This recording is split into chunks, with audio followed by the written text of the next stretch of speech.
When Richard Nixon came in as president in January of '69, he had made a campaign issue about crime in D.C.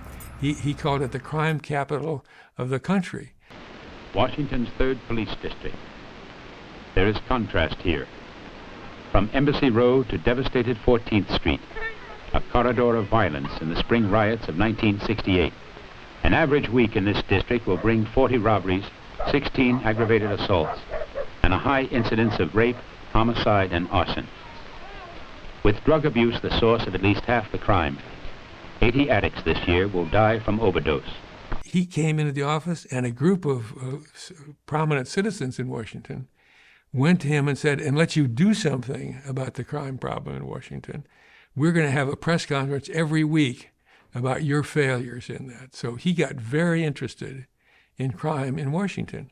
Now, what did I do to get that job? What I did was went to the D.C. Department of Corrections, full-time, Harvard-trained psychiatrist, working in the D.C. Department of Corrections.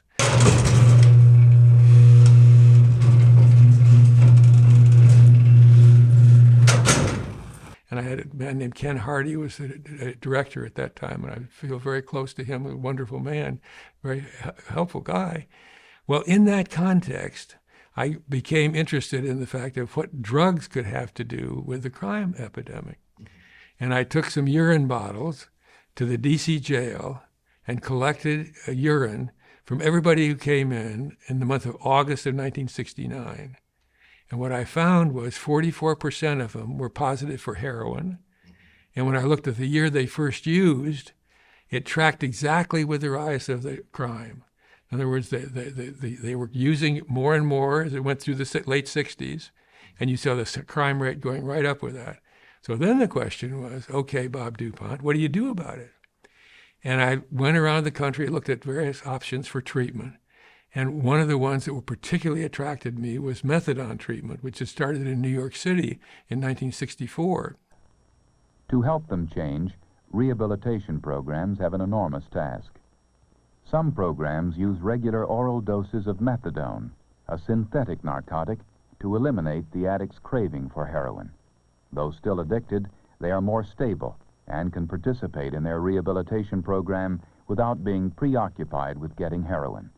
And when I came to work for the Department of Corrections, I didn't work at Lorton. Well, I did work at Lorton briefly, but mostly I worked in the city. And I worked in the parole aspect of it. In other words, people in the community.